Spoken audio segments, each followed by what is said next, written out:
ভারত বাংলাদেশের চলমান রাজনৈতিক প্রেক্ষাপট বিবেচনায় বাংলাদেশের পেসার মুস্তাফিজুর রহমানকে নিষিদ্ধ ঘোষণা করতে কলকাতা নাইট রাইডার্সকে নির্দেশ দিয়েছে ভারতীয় ক্রিকেট বোর্ড বিসিসিআই। ৩রা জানুয়ারি ভারতীয় ক্রিকেট বোর্ডের সচিব দেবজিৎ সাইকিয়া একথা জানান। সাম্প্রতিক সামগ্রিক পরিস্থিতি ও দুই দেশের রাজনৈতিক প্রেক্ষাপট বিবেচনায় নিয়ে এই সিদ্ধান্ত নেওয়া হয়েছে বলে জানিয়েছে বিসিসিআই। একই সঙ্গে মুস্তাফিজের বদলে নতুন খেলোয়াড় নেওয়ার অনুমতিও দেওয়া হয়েছে বলিউড তারকা শাহরুখ খানের দল কলকাতা নাইট রাইডার্স কেকেআরকে।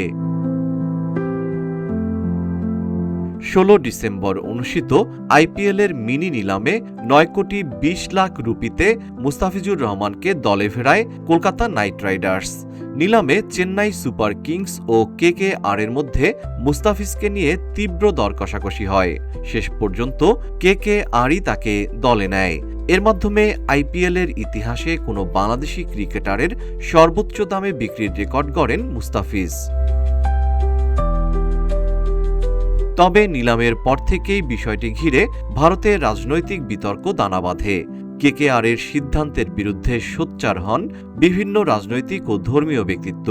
এই সমালোচনায় যুক্ত হন অল ইন্ডিয়া ইমাম অর্গানাইজেশনের প্রধান ইমাম উমর আহমেদ ইলিয়াসিও। তিনি শাহরুখ খানকে জাতির কাছে ক্ষমা চাওয়ার আহ্বান জানান।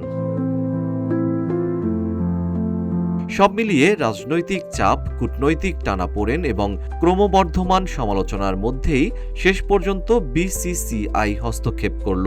ফলে আইপিএল ২০২৬-এ মুস্তাফিজুর রহমানকে কলকাতা নাইট রাইডার্স ছাড়তে হচ্ছে। বাংলাদেশের ক্রিকেটে এমন পরিস্থিতি আর আসেনি। দল পেয়েও এবার কেবল রাজনৈতিক কারণে আইপিএলে খেলতে পারছেন না বাংলাদেশের তারকা পেসার মুস্তাফিজুর রহমান। ভারতীয় ক্রিকেট কন্ট্রোল বোর্ড বিসিসিআই এই ইস্যুতে সরাসরি হস্তক্ষেপ অনেক বড় ঘটনা। মুস্তাফিজ ইস্যু যদি নিরাপত্তাজনিত কারণে হয়, তবে নতুন করে ভাবতে হবে বাংলাদেশ ক্রিকেট দলের নিরাপত্তা নিয়ে। কেননা এবছরই ভারতের মাটিতে টি-20 বিশ্বকাপ। বাংলাদেশ দলের সেখানে খেলতে যাওয়া ঝুঁকিপূর্ণ হতে পারে বলে মনে করেন ক্রিকেট বোদ্ধারা।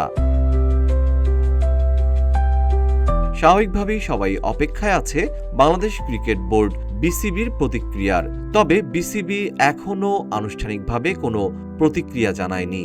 বোর্ড সংশ্লিষ্ট সূত্র জানিয়েছে, বিসিবি বাংলাদেশ দলের ভারতে খেলতে যাওয়ার ঝুঁকির বিষয়টি আইসিসির নজরে আনবে। তারপর আলাপ আলোচনার পর সিদ্ধান্ত জানানো হবে। জিএম শিহাব, রূপালী বাংলাদেশ।